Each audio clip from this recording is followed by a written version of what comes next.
Bem-vindos novamente. Vamos dar então sequência ao nosso abençoado estudo. Nós estamos indo então para o nosso segundo dia de estudos do livro Evolução em Dois Mundos. Nós já conversamos na semana passada que o livro tem duas partes. A primeira parte que trata das questões de formação do mundo, do desenvolvimento do perispírito, das questões mais terrenas. E a segunda parte do livro, como o próprio nome diz, Evolução em Dois Mundos, então a primeira parte seria a evolução da Terra e do perispírito. A segunda parte trata da evolução do mundo espiritual, da mesma forma que a Terra está sendo submetida a transformações e a matéria está evoluindo continuamente, o mundo espiritual e os espíritos, quando lá estão, também continuam no processo evolutivo. E lá existem relações sociais, leis que regem esse mundo. Então, na segunda parte do livro, ele nos faz essa apresentação. Bom, a aula de hoje seria oficialmente é o primeiro capítulo do livro. O que nós discutimos na aula passada foram as anotações, e notas ao leitor de André Luiz e de Emmanuel. Então, nessa primeira parte, o primeiro capítulo vai falar da formação do mundo. Então, ele começa a discutir as constelações. Então, a gente vai fazer uma leitura e vamos discutindo cada um dos termos, que são termos um pouco mais direcionados às questões da astronomia. Então, fluido cósmico é a primeira apresentação, o primeiro tópico que ele discute. O que é o fluido cósmico? Então, plasma divino. O fluido cósmico é o plasma divino. O que é plasma? Quando nós coletamos um sangue para fazer um exame num laboratório, um dos primeiros procedimentos que o analista do seu sangue vai fazer é colocar o sangue num tubo de vidro específico, promover uma rotação bastante acelerada numa centrífuga e esse sangue vai se separar em partes. Uma parte fica bem vermelha, compacta, que são as células vermelhas do nosso sangue que se depositam. E acima dessa parte vermelha fica um líquido amarelo. Esse líquido amarelo, na biologia, é chamado de plasma. Na realidade, esse líquido contém todos os nutrientes, tudo o que sustenta as células. Além dele servir de veículo para essas células se movimentarem e para que elas possam executar suas funções.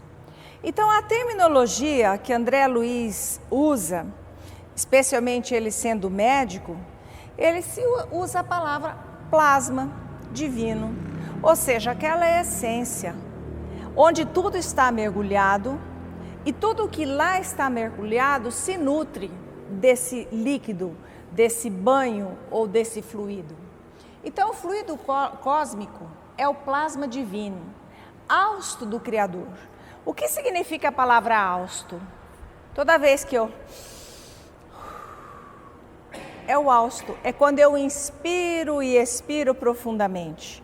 Então, o hausto do Criador é aquele sopro, o sopro da vida, ou a força nervosa do todo sábio. Nesse elemento primordial, vibram e vivem constelações e sóis, mundos e seres, como peixes num oceano. Então, o hálito divino, o plasma divino, ele está em todos os lugares e nós estamos mergulhados nele como peixes em oceano e dali nós tiramos toda a nossa energia para a vida. Cocriação em plano maior. Nesta substância original, ao influxo do próprio Senhor Supremo, operam as inteligências divinas a ele agregadas, em processo de comunhão indestrutível. Os grandes devas, o que são devas? São arcanjos, são orientadores espirituais da religião hindu.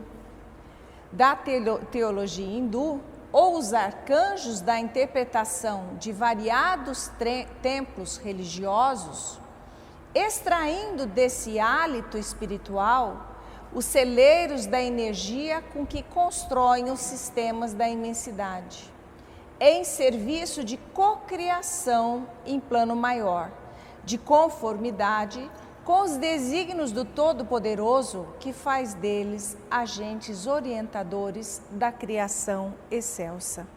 Exemplo, Jesus Cristo, o governador deste planeta, que presidiu a formação da Terra, com autorização de Deus Pai Todo-Poderoso, manipulou esse hálito divino, esse plasma, e cuidou da criação da Terra. Então, vários espíritos evoluídos trabalham sobre as ordens do Todo-Poderoso para a construção dessas constelações e de todo o universo. Então, o coordenador, o criador máximo é Deus, mas existem os co-criadores, que são os espíritos que estão ligados a essas criações, no auxílio da criação, né? Essas inteligências gloriosas tomam o plasma divino e convertem-no em habitações cósmicas de múltiplas expressões, radiantes ou obscuras, gaseificadas ou sólidas, obedecendo às leis pré-determinadas, quais moradias que perduram por milênios e milênios, mas que se desgastam e se transformam, por fim, de vez que o espírito criado pode formar ou cocriar, mas só Deus é o criador de toda a eternidade. Impérios estelares. Devido à atuação desses arquitetos maiores, surgem nas galáxias, ou seja, a organização de vários incontáveis estrelas, as organizações estelares com vastos continentes do universo em evolução e as nebulosas intergalácticas com imensos domínios do universo. O que são nebulosas? Se nós tivermos a oportunidade de olharmos de madrugada num sítio para o céu, numa noite que a lua não esteja tão clara e sem nuvens, nós vamos ver como se fosse uma nuvem de poeira no céu. Isso são as nebulosas. Na realidade, são planetas, são estrelas e poeira cósmica também, certo? Encerrando a evolução em estado potencial, todas gravitando ao redor de pontos atrativos, com admirável uniformidade coordenadora. É aí, no seio dessas formações assombrosas, que se estruturam, interrelacionados a matéria, o espaço e o tempo, a se renovarem constantes, oferecendo os campos gigantescos ao progresso do espírito. Cada galáxia, quanto cada constelação, guardam no cerne a força centrífuga, a força que sai do centro para fora, controlando a força gravítica com determinado teor energético apropriado a certos fins. A engenharia celeste equilibra rotação, ou seja, o movimento, com a massa, o tamanho do astro, certo? Harmonizando energia e movimento. E mantém-se desse modo, na vastidão sideral, magnificentes florestas de estrelas, cada qual transportando consigo os planetas constituídos e informação, que se lhes vinculam magneticamente ao fulcro central. O que é o fulcro central? Fulcro é o ponto de apoio, semelhante ao que essa câmera que nos filma agora. Onde ela está apoiada? Provavelmente num pino, que é onde ela se encaixa. Esse pino é o fulcro, tá? Então, esses planetas se vinculam magneticamente ao fulcro central, como os elétrons se conjugam ao núcleo atômico em trajetos perfeitamente ordenados na órbitas que se lhes assinala o início. Aqui, nessa figura, aqui que vocês estão vendo, tá? Existe a figura de um átomo. O átomo, no passado, era considerada a menor unidade de matéria, Hoje já não mais, tem coisa menor que o átomo.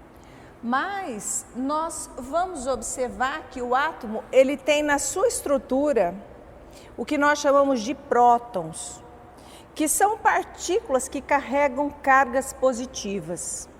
E também tem na sua estrutura o que nós chamamos de nêutron, que é uma partícula que não tem carga, é uma partícula neutra. Então, no centro eu teria uma carga positiva e uma partícula sem carga. Ao redor desse átomo gravitam outras partículas, cuja mais importante é chamada de elétron. E esse elétron traça órbitas ao redor desse átomo. O elétron é carregado negativamente. Então, como eu tenho uma partícula positiva aqui e uma partícula negativa fora, é como se eu tivesse uma pilha. Qual é o princípio da pilha? Um lado positivo e um lado negativo. E quando você liga certo no seu equipamento, os dois lados, uma corrente se estabelece e o aparelho funciona. Então, desde o átomo até o conjunto estelar, nós temos ondas eletromagnéticas que são formadas e mantêm a sua organização graças a esse carregamento de positivo e negativo. Isso se reflete do micro até o macro, do pequeno ao grande.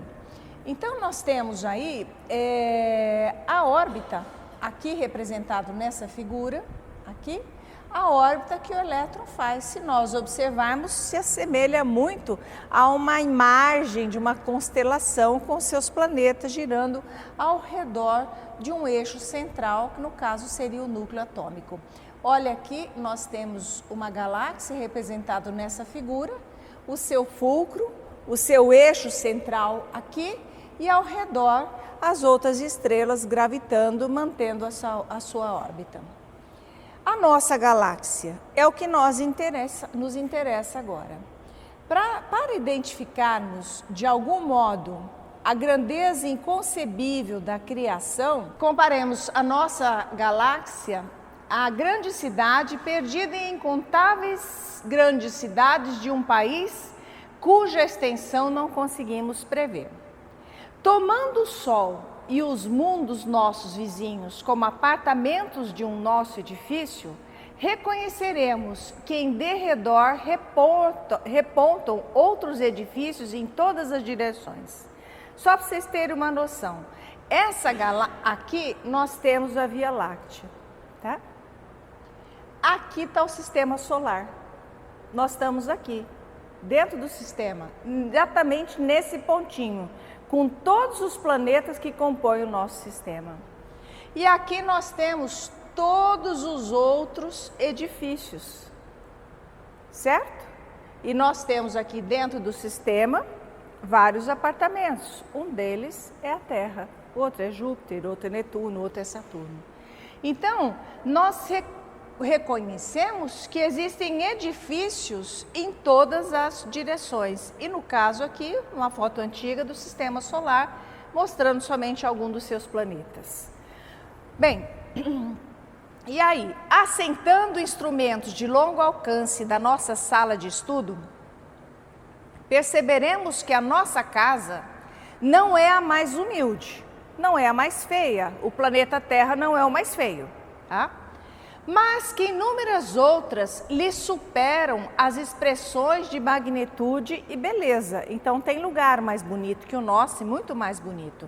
Recentemente, uma sonda que acabou de ser destruída de um programa espacial, ela chegou muito perto de Saturno, ficou rodando lá por vários anos, mandando material para que nós pudéssemos estudar e fazendo fotografia belíssima dos anéis de Saturno. Para não comprometer a originalidade do planeta, e que causar alguma interferência nesses anéis que pudesse prejudicar os estudos, eles preferiram destruir essa sonda agora por esses dias, já que ela estava chegando no seu fim de vida, né?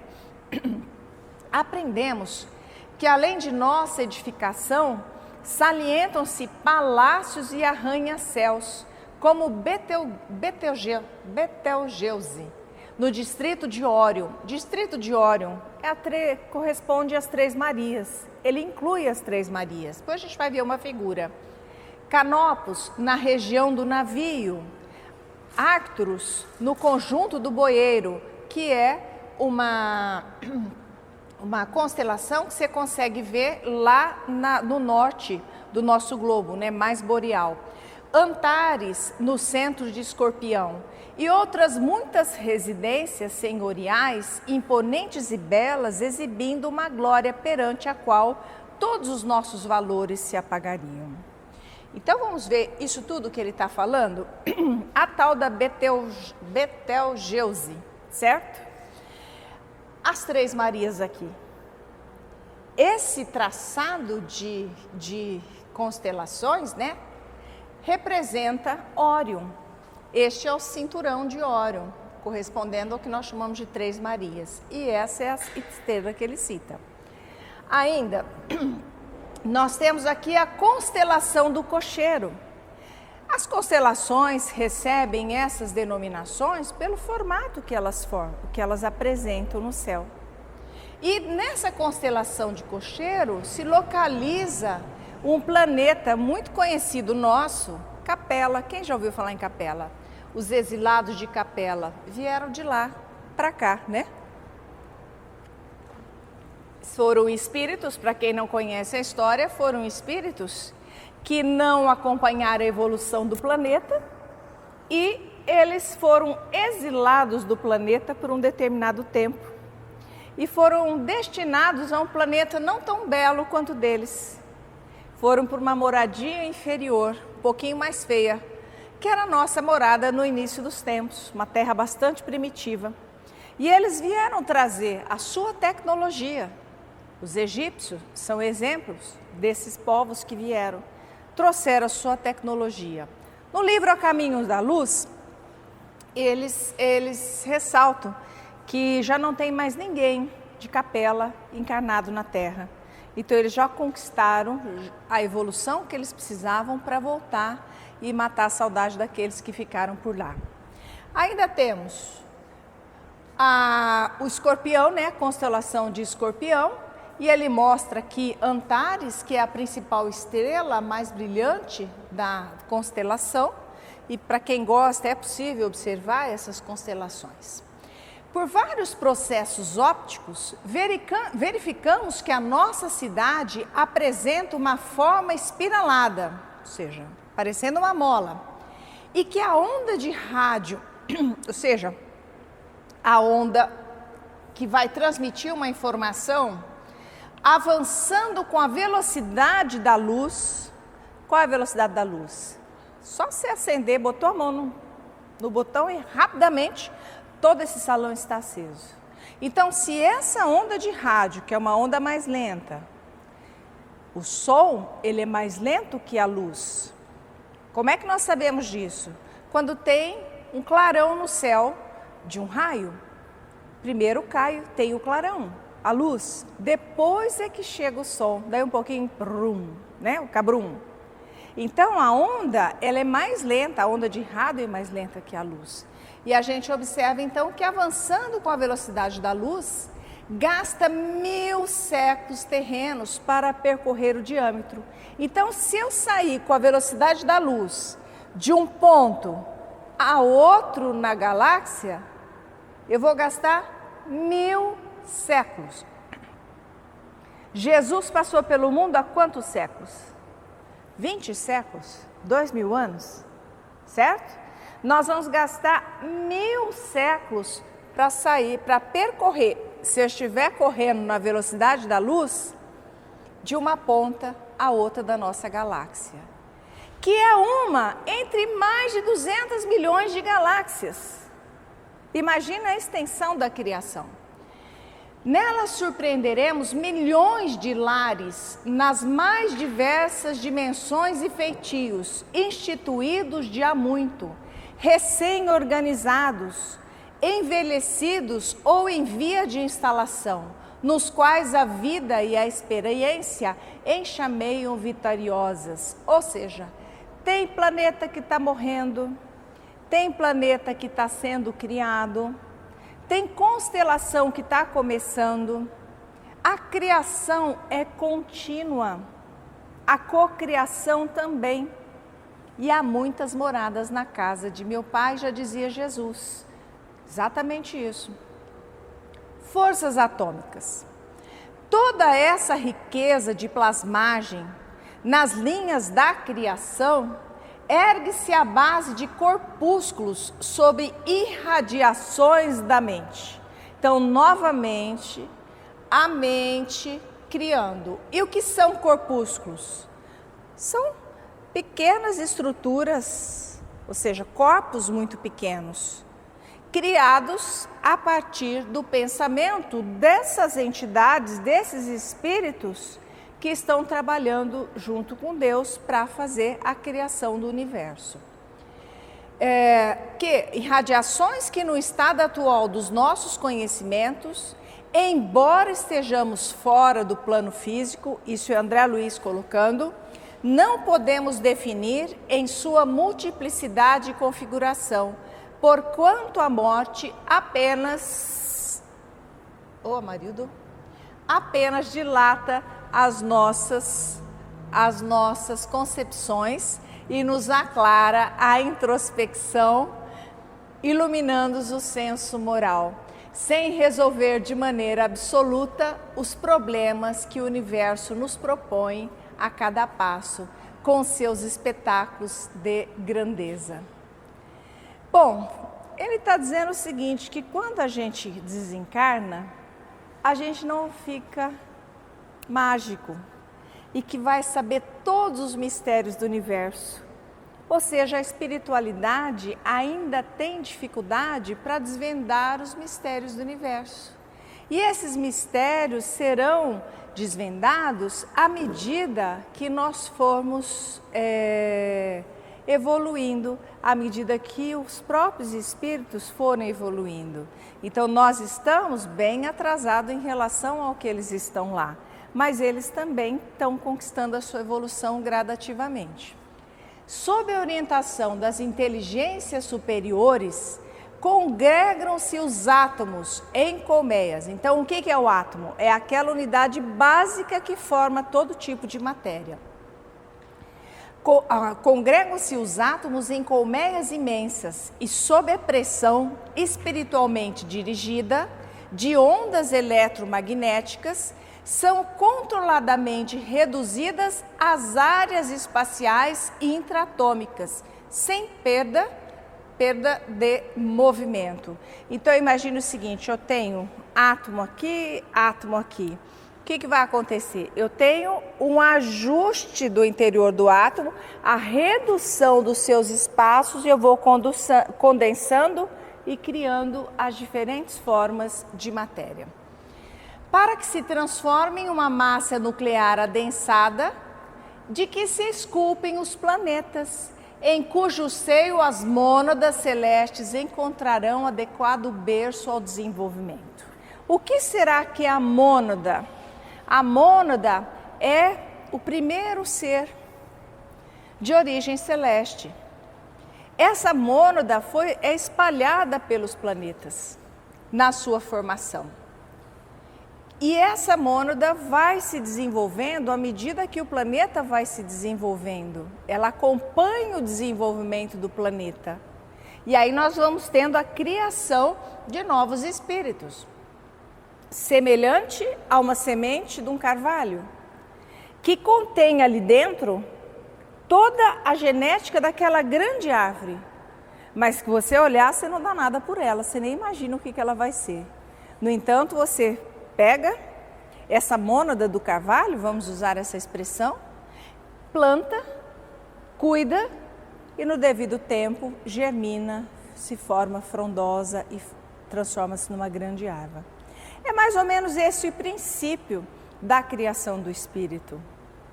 Você tem a mônada celeste e a partir daí vai se desenvolvendo o ser.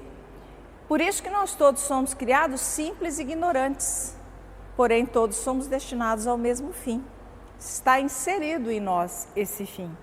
Compete a nós trabalharmos gradativamente para alcançarmos isso, né?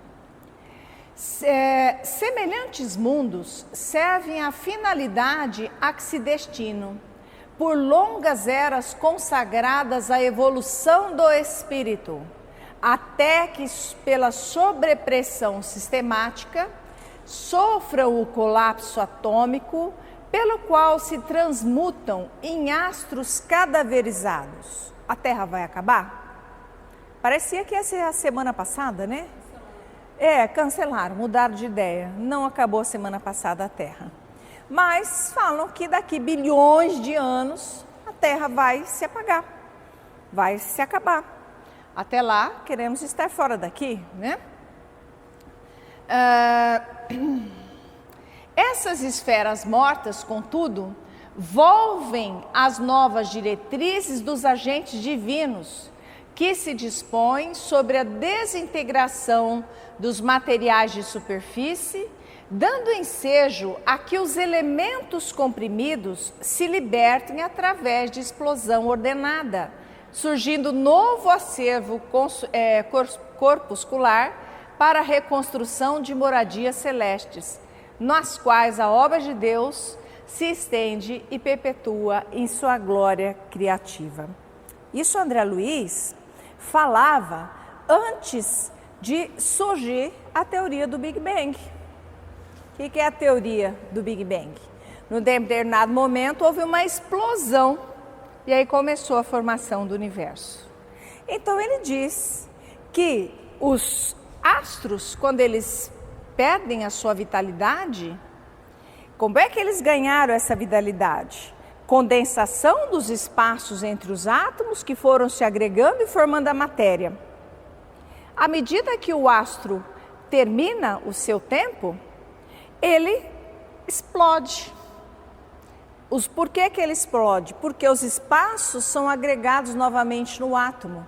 Ele explode e aqueles resíduos da explosão vão dar origem a novos corpos celestes que serão povoados. Existe uma lei na natureza que a gente chama Lei de Lavoisier. Quem estudou, passou pelo cursinho, ouviu falar dela. Que tem uma frase clássica: nada se perde. Na natureza, nada se perde. Tudo se transforma. Mais uma vez. Cai, vira do...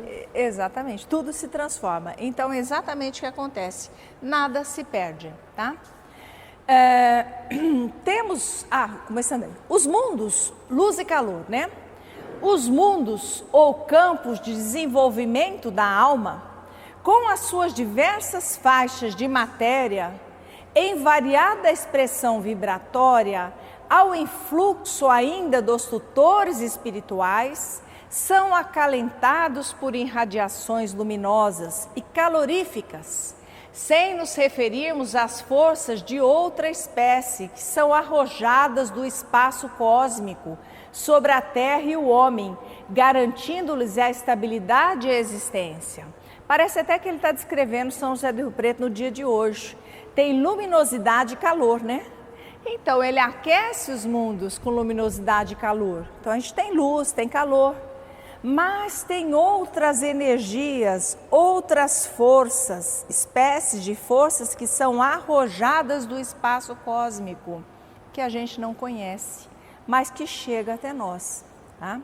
Temos assim a luz e o calor que teoricamente classificamos entre as irradiações nascidas dos átomos, supridos de energia.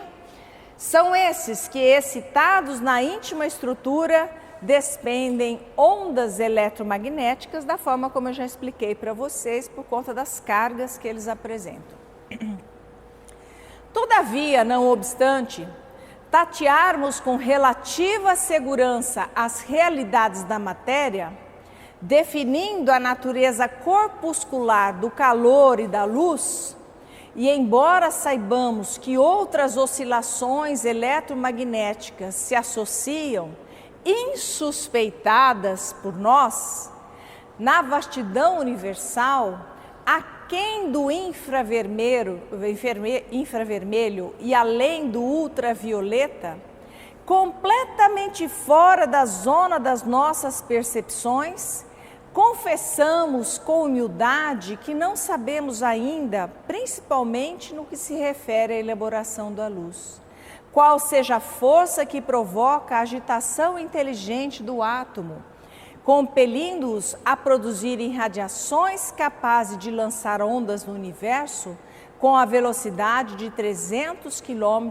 por segundo, preferindo reconhecer em toda parte, com a obrigação de estudarmos e progredirmos sempre o hálito divino do Criador.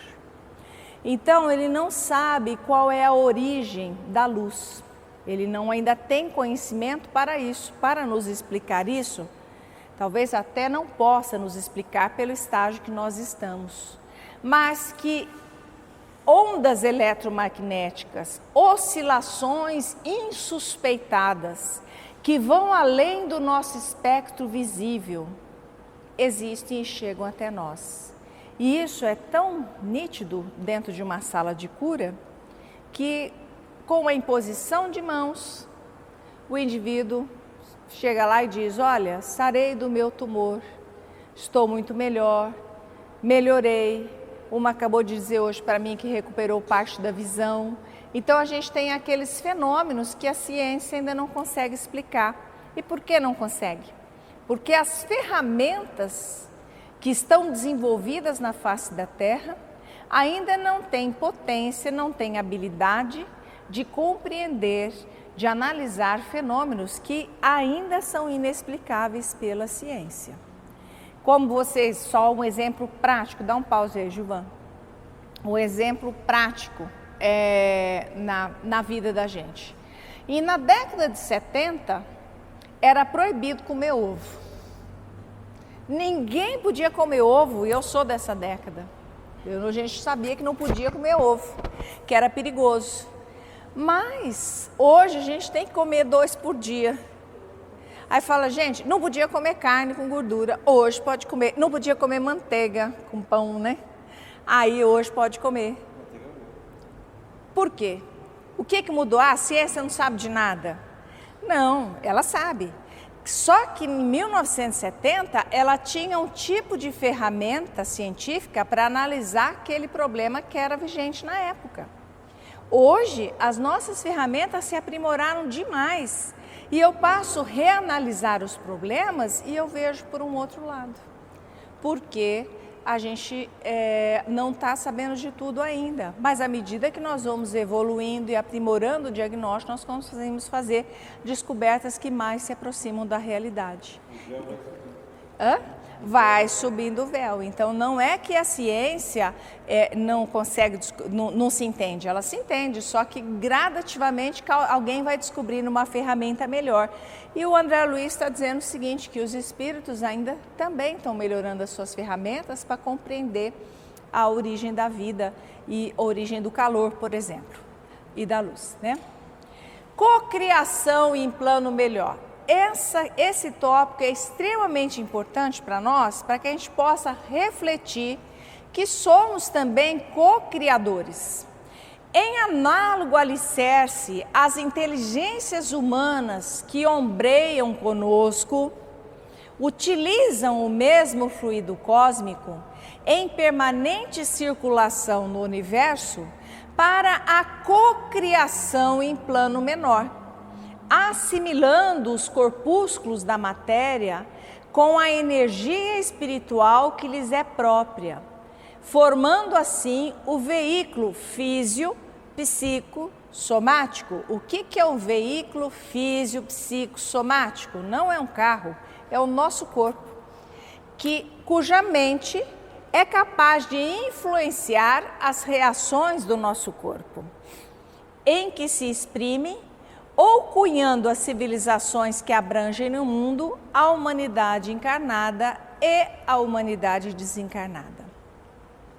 Dentro das mesmas bases, plasmam, ou seja, vão impregnar, também os lugares entenebrecidos pela purgação infernal, gerados pelas mentes desequilibradas ou criminosas nos círculos inferiores e abismais, equivalem por aglutinações de duração breve. O que é aglutinar? É aproximar, juntar.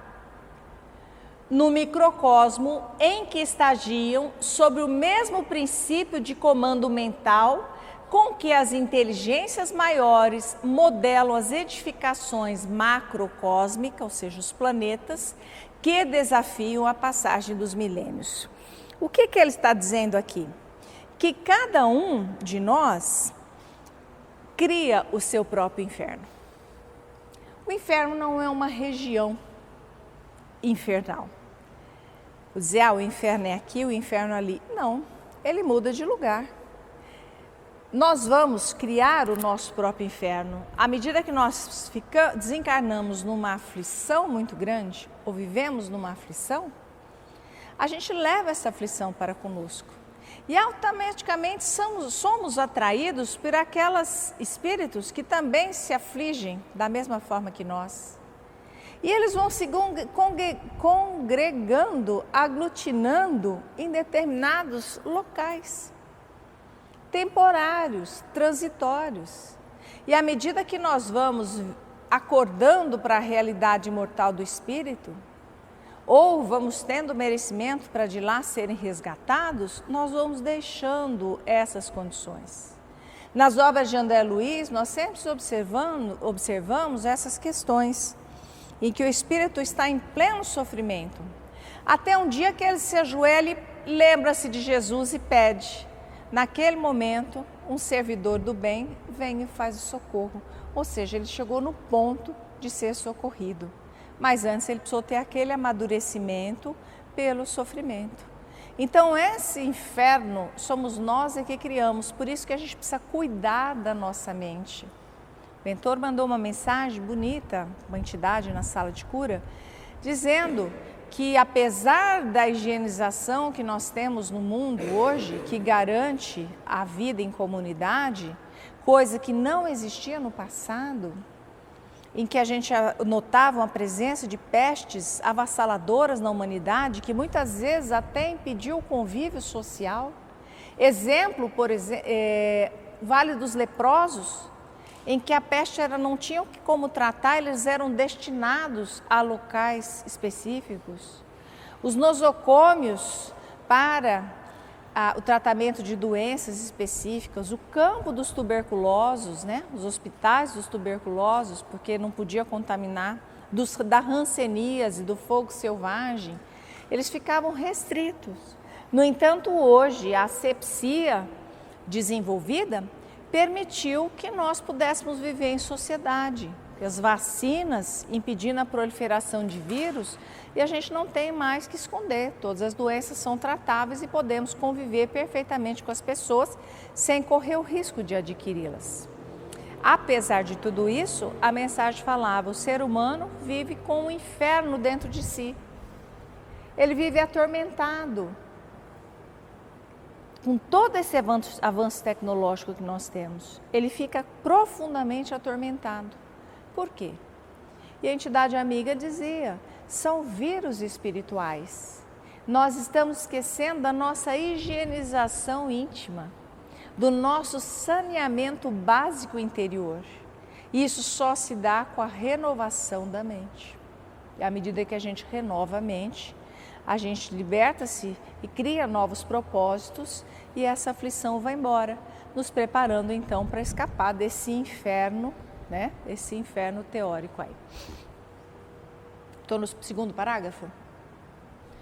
Cabe-nos assinalar deste modo que na essência toda a matéria é energia tornada visível e que toda a energia originariamente é força divina de que nos apropriamos para interpor os nossos propósitos aos propósitos da criação, cujas leis nos conservam e prestigiam o bem praticado, constrangendo-nos a transformar o mal de nossa autoria no bem que devemos realizar, porque o bem de todos é o seu eterno princípio.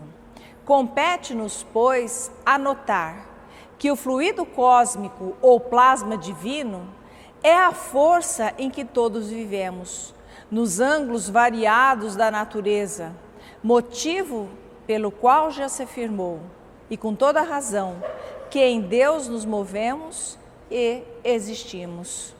Paulo de Tarso, em Atos dos Apóstolos, capítulo 17, versículo 28. É a nota de André Luiz. Bom, nós estamos quase a 15 para as 9 e eu acho que nós podemos fazer uma prece e encerrar, porque o outro capítulo, pode cair, o outro capítulo é biológico já, né? Ele vai começar a falar das células espirituais e aí seria ruim para o Marcos perder esse início, tá certo? E tá todo mundo com a carinha de cansado já. Vocês querem comentar alguma coisa?